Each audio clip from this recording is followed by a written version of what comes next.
اس لیے کہ دجال کے آنے سے پہلے جو علامات بتائی گئی اس میں سب سے بڑی علامت یہ ہے حق کو باطل بنا کے پیش کیا جائے گا اور باطل کو حق بنا کر پیش کیا جائے گا۔ یہ جو ظلم کیے جا رہے ہیں آج پوری دنیا میں، اس سے خطرناک ظلم دجال کے زمانے میں آئے گا۔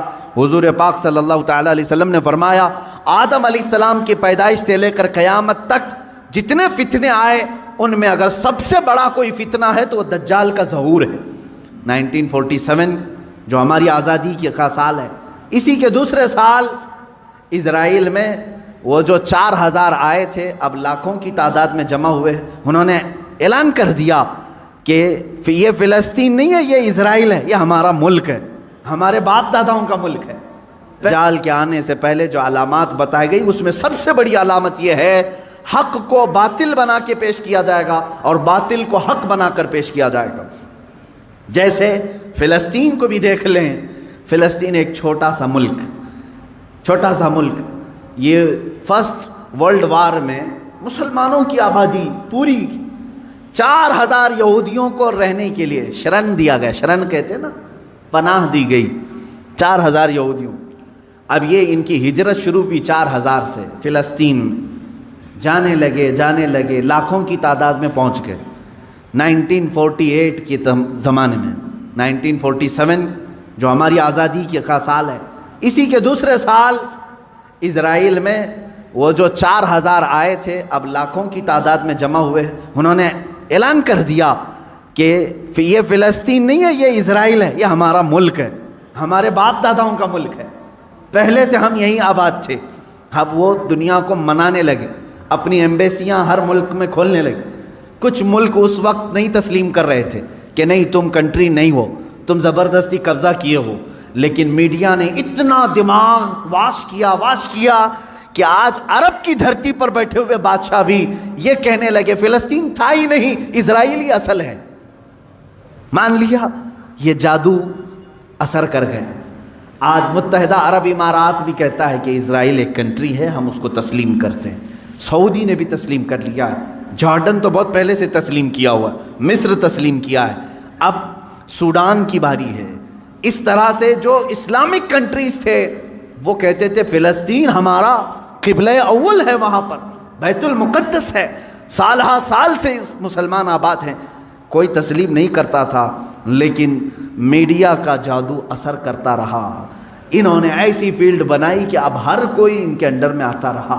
یہ دجال کے آنے سے پہلے یہ فیلڈ ہموار کی جائے گی۔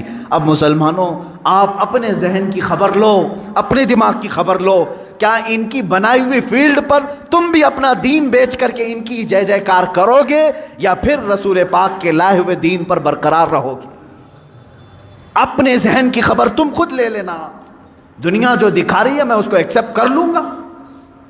جیسے مار کر کے کسی کو چور کہلوایا جائے، پولیس کا کام ہوتا ہے، وہ ظلم برداشت نہیں کرتا، آخر میں کہتا ہاں میں نے چوری کر لیا، لے جا کر کے کورٹ میں پیش کر دیا، دیکھو ہم نے اس کو اقرار کرا دیا اس نے چوری کیا، تم نے اس پر اتنی لاٹیاں ماری، اتنا کچھ کیا، مجبور ہو کر کہ اس نے کیا۔ یہی کام پوری دنیا میں کیا جائے گا، جگہ جگہ پکڑ کر کے مارنا، تمہاری داڑیاں کھینچنا، تمہاری ٹوپیاں اتارنا، تمہیں قتل عام کرنا، کسی ملک سے دربدر کرنا، مسلمان ڈر جائے، سہم جائے۔ اور یہ جو بولی بول رہے ہیں کہ تم آتنکواد ہو، تم ان کے ظلم کو برداشت نہ کر پا کر کے یہ کہنے لگ جاؤ گے کہ ہاں صحیح میں یہ مسلمان آتنکواد ہیں۔ یہاں تک وہ تمہیں لانا چاہتے ہیں، یہاں تک لانا چاہتے ہیں۔ میرے عزیزو، یاد رکھنا یہ جو ظلم کیے جا رہے ہیں آج پوری دنیا میں، اس سے خطرناک ظلم دجال کے زمانے میں آئے گا۔ حضور پاک صلی اللہ تعالیٰ علیہ وسلم نے فرمایا آدم علیہ السلام کی پیدائش سے لے کر قیامت تک جتنے فتنے آئے ان میں اگر سب سے بڑا کوئی فتنہ ہے تو وہ دجال کا ظہور ہے۔ میری امت اس میں بھی مبتلا ہوگی، لیکن ڈرو مت، گھبراؤ مت۔ دجال کے آنے کے بعد ہم بچیں گے کیسے؟ ایک بات یاد رکھنا، جس کے ساتھ اللہ ہے، رب ذوالجلال کا یقین اس کے دل میں ہے، وہ دجال کیا 100 دجالوں سے بھی بچ جائے گا۔ اور جو دجال کے فتنوں سے بچ گیا، میرے آقا صلی اللہ علیہ وسلم نے بشارت دی، وہ بغیر حساب کتاب کے جنت میں جائے۔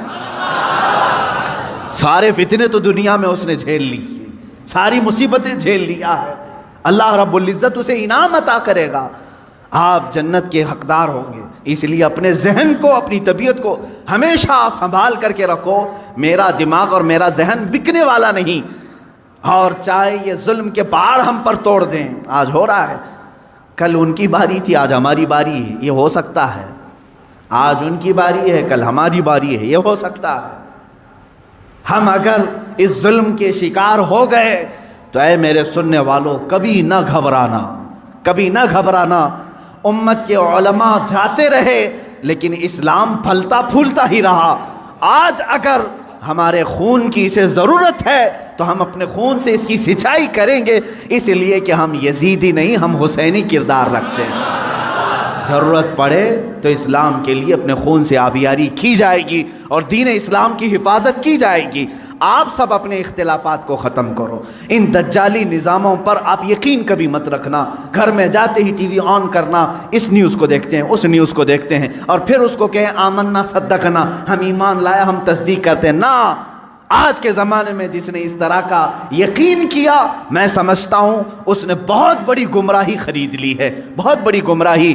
ہاں، جب قرآن کھولنا تب کہنا آمنا و صدقنا، میں ایمان لاتا ہوں اور اس کی ہر بات پر تصدیق کرتا ہوں۔ اس لیے قرآن نے کہا ہے هو الذی ارسل رسولہ بالہدی ودین الحق لیظہرہ علی الدین کلہ ولو کرہ المشرکون۔ وہ اللہ ہے جس نے اپنے رسول کو ہدایت کے ساتھ بھیجا ہے اور ایک حق دین دے کر کے بھیجا ہے، اس لیے بھیجا کہ اس رسول کا دین پوری دنیا میں غالب آ کر رہے گا، پوری دنیا میں غالب آ کر رہے گا انشاءاللہ العزیز۔ وہ دن آئے گا جب ہر گھر پر، ہر پارلیمنٹ پر پرچم اسلام لہرا رہا ہوگا، میرے نبی کا، مصطفیٰ کریم صلی اللہ تعالیٰ علیہ وسلم کا نظام بول رہا ہوگا۔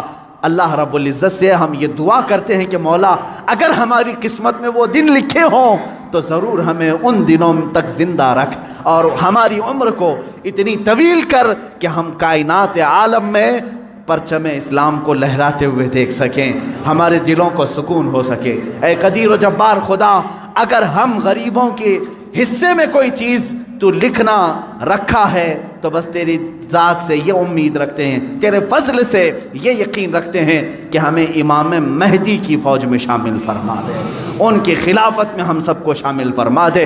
وآخر دعوانا ان الحمد للہ رب العالمین۔